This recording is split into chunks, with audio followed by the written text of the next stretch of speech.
Good evening. Tonight, I can report to the American people and to the world that the United States has conducted an operation that killed Osama bin Laden, the leader of al-Qaeda, and a terrorist who's responsible for the murder of thousands of innocent men, women, and children. It was nearly 10 years ago that a bright September day was darkened by the worst attack on the American people in our history. The images of 9/11 are seared into our national memory. Hijacked planes cutting through a cloudless September sky, the Twin Towers collapsing to the ground, black smoke billowing up from the Pentagon, the wreckage of Flight 93 in Shanksville, Pennsylvania, where the actions of heroic citizens saved even more heartbreak and destruction. And yet we know that the worst images are those that were unseen to the world. The empty seat at the dinner table, children who were forced to grow up without their mother or their father, parents who would never know the feeling of their child's embrace, nearly 3,000 citizens taken from us, leaving a gaping hole in our hearts. On September 11th, 2001, in our time of grief, the American people came together. We offered our neighbors a hand, and we offered the wounded our blood. We reaffirmed our ties to each other and our love of community and country. On that day, no matter where we came from, what God we prayed to, or what race or ethnicity we were united as one American family. We were also united in our resolve to protect our nation and to bring those who committed this vicious attack to justice.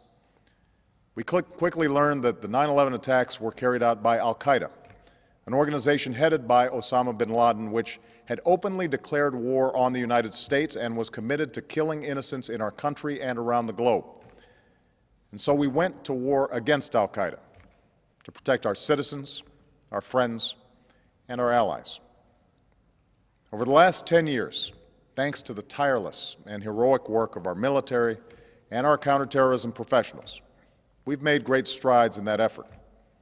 We've disrupted terrorist attacks and strengthened our homeland defense. In Afghanistan, we removed the Taliban government, which had given bin Laden and al-Qaeda safe haven and support. And around the globe, we worked with our friends and allies to capture or kill scores of al-Qaeda terrorists, including several who were a part of the 9/11 plot. Yet Osama bin Laden avoided capture and escaped across the Afghan border into Pakistan. Meanwhile, al-Qaeda continued to operate from along that border and operate through its affiliates across the world. And so shortly after taking office, I directed Leon Panetta, the director of the CIA, to make the killing or capture of bin Laden the top priority of our war against al-Qaeda, even as we continued our broader efforts to disrupt, dismantle, and defeat his network. Then, last August, after years of painstaking work by our intelligence community, I was briefed on a possible lead to bin Laden. It was far from certain, and it took many months to run this thread to ground. I met repeatedly with my national security team as we developed more information about the possibility that we had located bin Laden hiding within a compound deep inside Pakistan. And finally, last week, I determined that we had enough intelligence to take action and authorized an operation to get Osama bin Laden and bring him to justice. Today, at my direction, the United States launched a targeted operation against that compound in Abbottabad, Pakistan. A small team of Americans carried out the operation with extraordinary courage and capability. No Americans were harmed. They took care to avoid civilian casualties. After a firefight, they killed Osama bin Laden and took custody of his body. For over 2 decades, bin Laden has been al-Qaeda's leader and symbol, and has continued to plot attacks against our country and our friends and allies. The death of bin Laden marks the most significant achievement to date in our nation's effort to defeat al-Qaeda. Yet his death does not mark the end of our effort. There is no doubt that al-Qaeda will continue to pursue attacks against us. We must and we will remain vigilant at home and abroad. As we do, we must also reaffirm that the United States is not and never will be at war with Islam.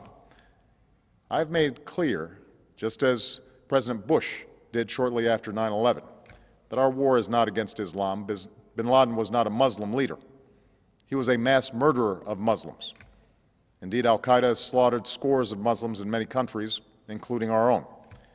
So his demise should be welcomed by all who believe in peace and human dignity.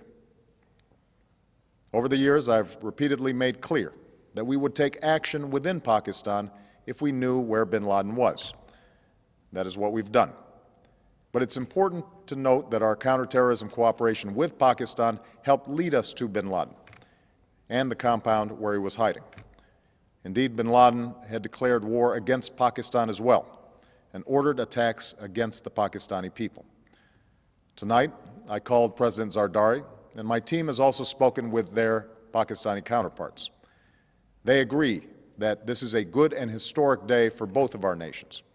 And going forward, it is essential that Pakistan continue to join us in the fight against al-Qaeda and its affiliates. The American people did not choose this fight. It came to our shores and started with the senseless slaughter of our citizens. After nearly 10 years of service, struggle, and sacrifice, we know well the costs of war. These efforts weigh on me every time I, as Commander-in-Chief, have to sign a letter to a family that has lost a loved one, or look into the eyes of a service member who's been gravely wounded. So Americans understand the costs of war. Yet, as a country, we will never tolerate our security being threatened, nor stand idly by when our people have been killed. We will be relentless in defense of our citizens and our friends and allies. We will be true to the values that make us who we are. And on nights like this one, we can say to those families who have lost loved ones to al-Qaeda's terror, justice has been done. Tonight, we give thanks to the countless intelligence and counterterrorism professionals who've worked tirelessly to achieve this outcome. The American people do not see their work nor know their names, but tonight they feel the satisfaction of their work and the result of their pursuit of justice. We give thanks for the men who carried out this operation, for they exemplify the professionalism, patriotism, and unparalleled courage of those who serve our country. And they are part of a generation that has borne the heaviest share of the burden since that September day. Finally, let me say to the families who lost loved ones on 9/11 that we have never forgotten your loss, nor wavered in our commitment to see that we do whatever it takes to prevent another attack on our shores. And tonight, let us think back to the sense of unity that prevailed on 9/11. I know that it has at times frayed, yet today's achievement is a testament to the greatness of our country and the determination of the American people.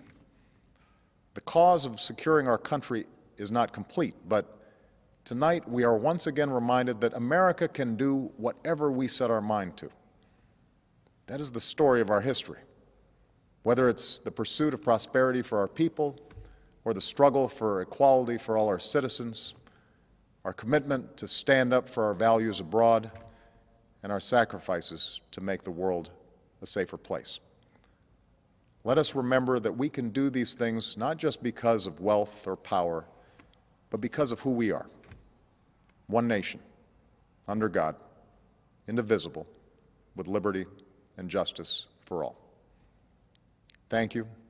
May God bless you, and may God bless the United States of America.